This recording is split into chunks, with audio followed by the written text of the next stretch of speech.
parts of the brain constantly. It's also receiving feedback from hormonal signals and neural signals as well. Plus, it's responding to what we see and smell. It's receiving input all the time, and it has to finally say, do I lead to the person to eat, or do I lead the person to not eat? So again, this won't be on the test. This is what I show my fourth-year students as well, and they do need to break this down. The take-home message here is that in the hypothalamus, there's two main appetite-regulating centers. What I like to call the eat center, okay, or the appetite center, and we also have the don't eat center, what we call the satiety center. And these are receiving input, and this is just a really basic overview of some of the input both of these centers are receiving, and you'll notice there's crosstalk. There's crosstalk between these two centers as well. Okay? So again, we're not going to get too much into this, but I really wanted you to understand some of the really basics of the neurophysiology of how this appetite is regulated. Okay? But now I'm going to talk about some of the key internal signals that feed into our appetite center, that send my hypothalamus information. So our fat cells don't just sit there.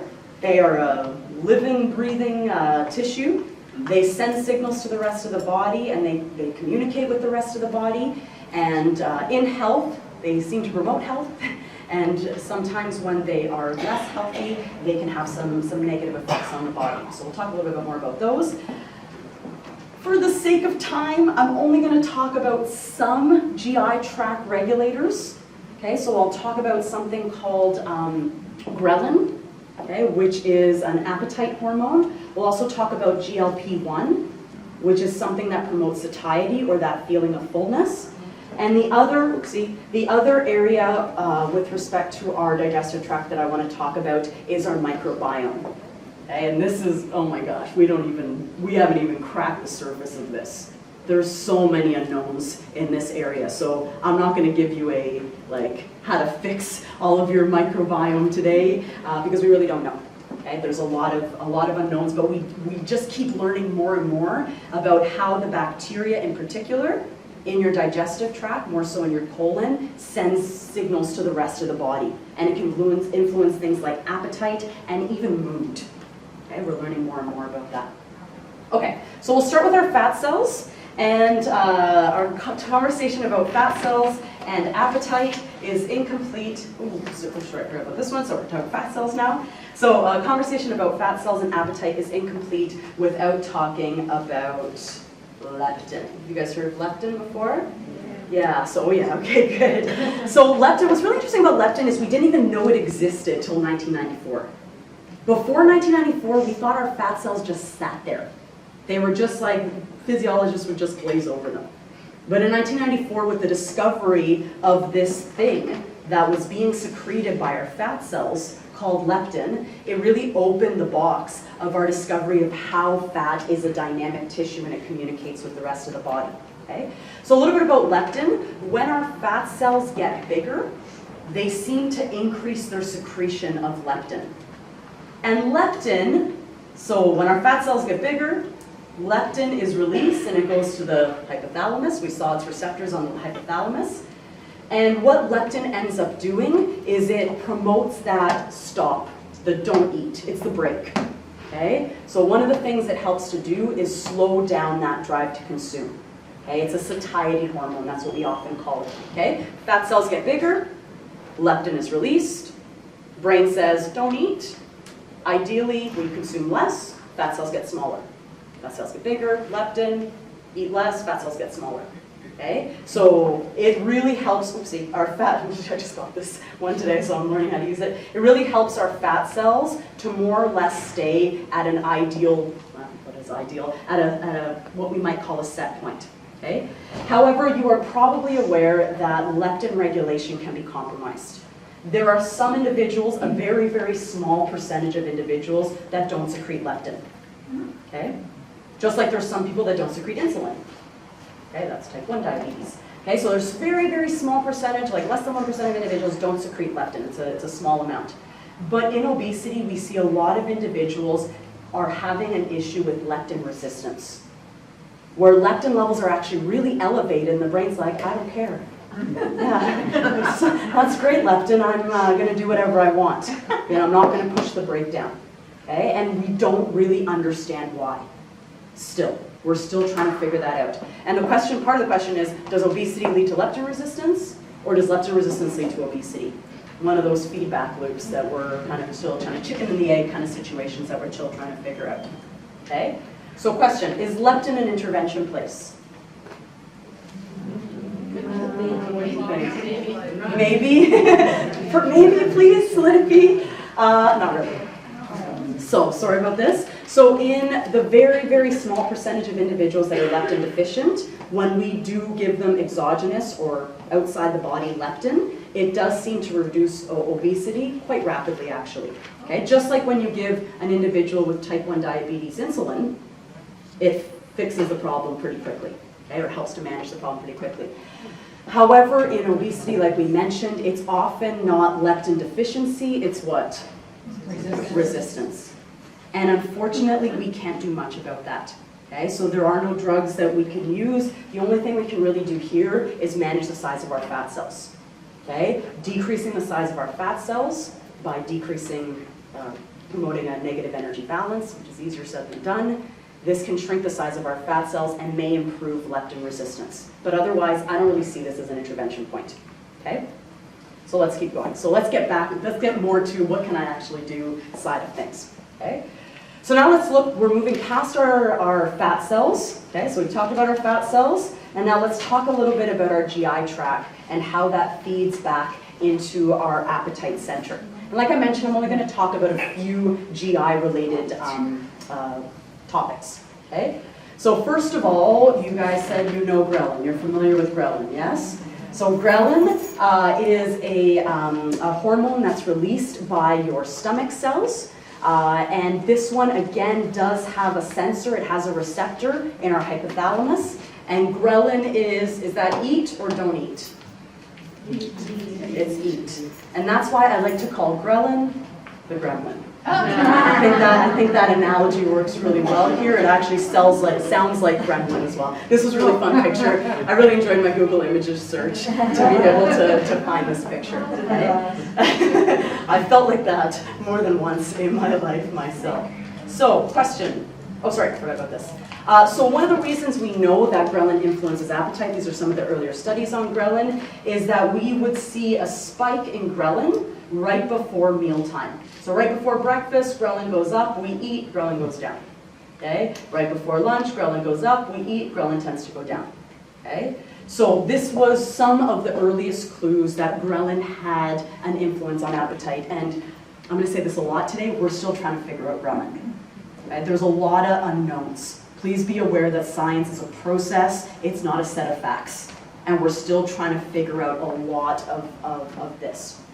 Okay? So question, ghrelin, intervention place? Yes. It is a potential intervention place. So I got 3 for you. Okay, so I haven't given you, I promised you 20, I haven't given you any so far. Okay, so let's start with our first one. In individuals with obesity, ghrelin levels seem to remain higher for longer after the meal. So what's a potential strategy we could use here? Eat more slowly. Okay?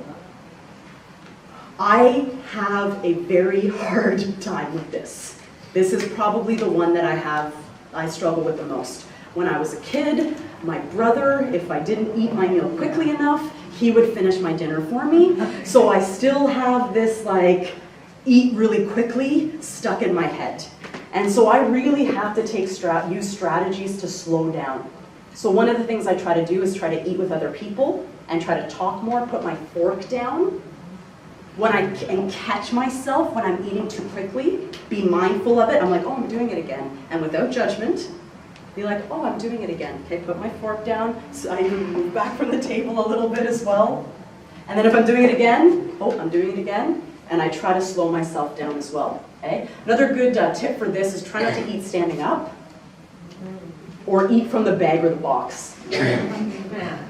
When you eat from the bag or the box, it tends to go a lot more quickly that way, okay? Like I said, I got 3 for you. Number 2, sleep restriction is associated with elevated ghrelin levels. What's the intervention? Better sleep quality.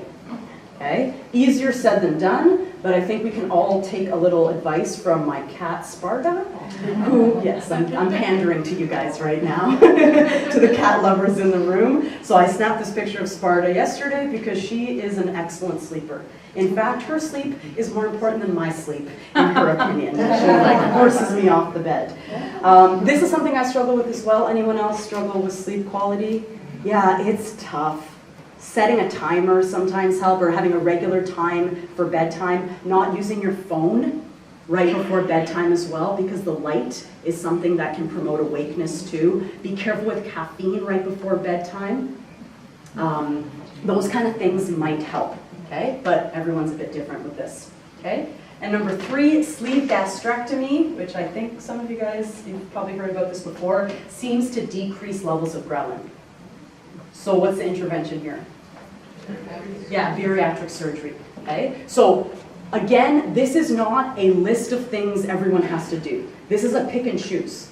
These are things that you might want to consider to tailor your own situation to yourself, okay? This is indicated for some individuals, it's not for others, okay? So you really have to figure out what works best, okay? But that's one type of bariatric surgery, the sleeve gastrectomy, where they basically leave a banana-sized piece of your stomach left, okay? Which can have really impressive effects on improving appetite.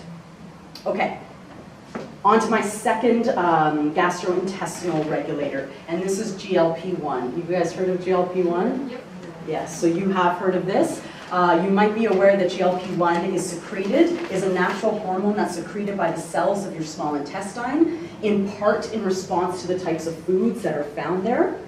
And when GLP-1 is released, this one goes to, again, your hypothalamus and promotes the break, okay? So, is this a potential intervention? Yes. Yes. And what's the intervention? Saxenda, yes. So there is a medical approach to this. Okay, so you guys are probably familiar, I always pronounce this wrong, liraglutide is it's the actual medical name for what you guys may be aware of as Saxenda, and Saxenda mimics this appetite suppressing, okay, this stop signal hormone, and it can be very effective for improving appetite. Can I ask how much it is? Is the price range? How much? Oh my goodness. So I've been trying to look it up, and that's probably why I couldn't find the answer. So this is not an option for everyone. It's an option for some people. That is a lot of money. Yeah, so yeah, I have heard that some extended health does cover it, but not for everyone. So Saxenda does seem to be very effective for individuals that continue to use it. However, when individuals do go off of it, those appetite signals can come back as well. Okay? But this is an option for some individuals, not an option for others. Okay? And that's something that I want to communicate. Okay, and then there's this. And now on to the microbiome. There is so much going on here, and we really don't understand it fully. That's the best thing I can say. One thing I will say about the gut microbiome, when I say microbiome, I'm talking about all the different species of bacteria in particular, although there's other things in there as well, but microorganisms that exist within our bodies. Most of these are localized in our large intestine, particularly in our colon. And we've known for a while that they communicate with our body and can affect both health and disease. So one thing we do know about these bacteria is that some people have more of a certain type of bacteria that's better at getting calories out of their food. How unfair is that? So put it this way, 2 people eat the exact same thing. The person that has more of the energy harvesting bacteria actually takes in more calories for eating the exact same amount. Not fair. Okay?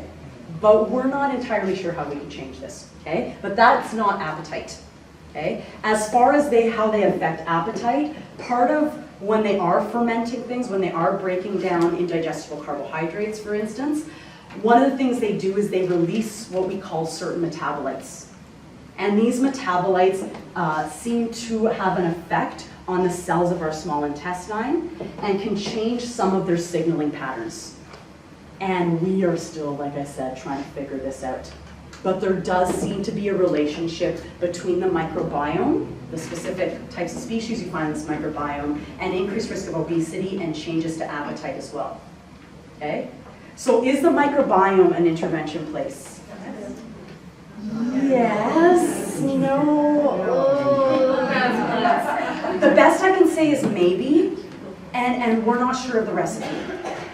A lot of people say that they have the perfect recipe. I've yet to see it.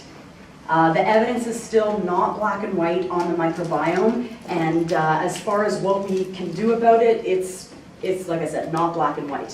What is clear, or what is pretty sure, is that the types of foods we eat can help affect the types of bacteria we have in our gut, and the types of bacteria we have in our gut can affect what we eat.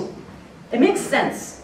If you eat a certain way and that promotes a certain population of bacteria, those bacteria want to stay there. So they're going to communicate with your brain, give me more of that type of food. Okay? So one potential intervention place is diet, and what we recommend is a whole food-based diet. Lots of fiber in the diet as well. Okay? Physical activity does seem to promote a healthier microbiome as well. Notice I have a lot of question marks here. Bariatric surgery, part of one of the mechanisms of action of bariatric surgery might be its effect on the microbiome, depending on a particular type of bariatric surgery, but this is, again, we're still trying to figure this out. Early life nutrition, the microbiome seems to be most set at around 2 years of age. So the types of species you have at 2 years of age often determines the types you have later on in life. So this is, again, when early life nutrition is so important. Okay? That's an interesting one as well. So children that are born via vaginally, they're exposed to the mother's bacteria, and they get their first major colonization with new bacteria. Children that are born by C-section, like myself, when they're born, they're not exposed to the same bacteria. Which of those two types of people is more likely to experience obesity? Those that are born vaginally or those that are born by C-section? C-section. And part of the reason that might be, it might have to do, and I don't want to just say it's this, I use the word might a lot, but one of the things that it might have to do with is the early life exposure to bacteria. So what they're doing more so now is, if a child is born by C-section, they sometimes swab the child with bacteria from the vagina. Another important thing in early life is contact with the mother. With that contact, the child can pick up some of the bacteria as well. Okay? But you can't change that now that you're an adult. Okay? sorry about that. And then a big question mark here, there's a lot of like, oh, these fix everything. There's a lot of like probiotics, prebiotics, they fix all your problems. Probably can't hurt to consume them. But as far as what the ideal combination or types of species of prebiotics and probiotics to use, this is not clear. Because it depends what we're starting with as well. And as of now, we don't have any really good, like widely available tests to really determine our bacterial composition and then to match that with potential interventions here. But this might be a future area. Okay? Cool. All right, moving forward. Okay, so these last interventions, so I do have more interventions on here. These ones are kind of like big picture digestive tract interventions that maybe don't speak to any particular of those hormones I just talked about, but that do seem to improve our ability to sense and feel that gut fullness, okay? So whole foods, I gotta say it. I'm sure you've seen this time and time again, but diets that are higher in whole foods tend to promote more satiety, more feeling of fullness, and probably give our bodies the nutrients in the right quantities and qualities that our body needs, okay? So a diet more based on whole foods Okay, at least we used to like to use the 80-20 rule. You guys do 80-20 here? A little bit. So 80% really good whole food decisions, and then sometimes the not so good. Pardon me? Easier said than done. I agree. I totally agree. And a lot of these are easier said than done. Something else that might work is a concept called volumetrics. Okay, so some volume-rich foods can add more bulk to the diet. One of the things that promotes that feeling of fullness is how much stretch occurs in the stomach. So when you eat volume-rich foods like soups, one of my favorite things, and salads and greens and those kind of things, they might promote that extra bulk, and fiber-rich foods can promote that extra bulk, which again might promote that feeling of fullness. Okay? Next ones, you've probably seen these before as well. I think I heard some of this in the last presentation. So protein-rich foods and fiber-rich foods are also two types of foods that are known to promote more satiety. Okay? Foods that are higher, especially in like sugary carbohydrates, those are the eat signals. Those are really good at pushing down the eat signal.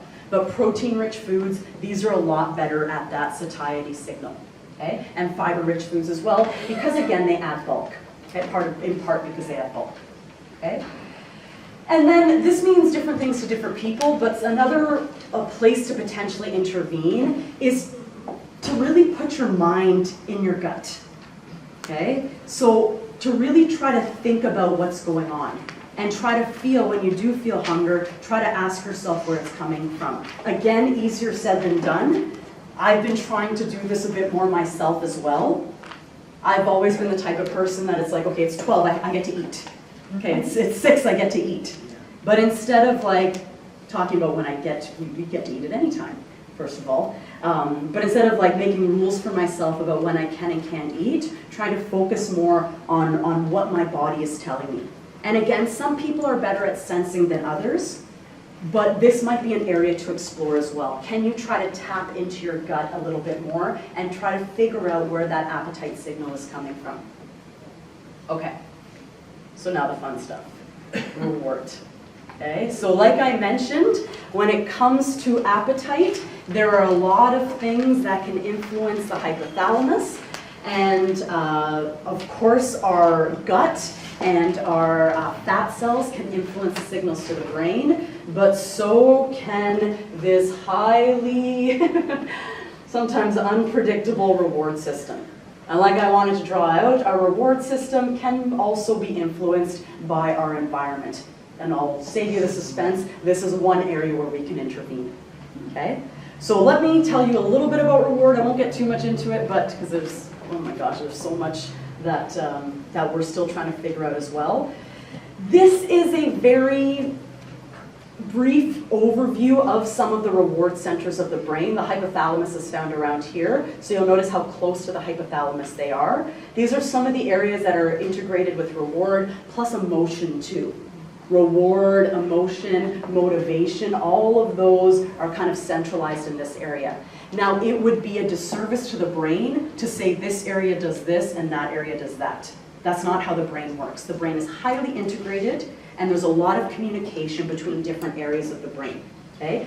But one of the messages I actually want to get clear here is that our thinking brain, this part right here, the part that's processing what I'm saying right now, you know, and taking it all in, that's not driving the bus a lot of the times.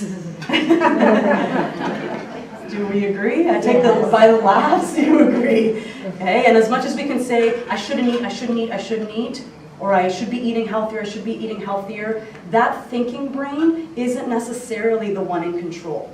Okay, although it does make an effect. And I do believe that we should change it, work on changing our thoughts as well, and intervene with our thoughts and be more mindful of our thoughts too. Okay, but reward is freaking powerful. Okay, so I'm going to show you how powerful it is. Okay, so first of all, very important caveat, no mice were hurt in the shooting of this video. Okay, so what you're going to see is a type of study called an optogenetic study. Okay, so what they basically do is they get these mice, they use something called a viral vector to get these mice to express this type of protein channel. Okay, and this protein channel, they can put it into particular neurons. So they can target it to particular parts of your brain. Okay? So they put this protein channel into a particular neuron, and this protein channel is light activated. Okay? So if I want a neuron to fire, I shine a light, and that makes a particular set of neurons fire. Okay? So if I want to know what certain neurons do, I make those neurons express this channel, and then I shine a light.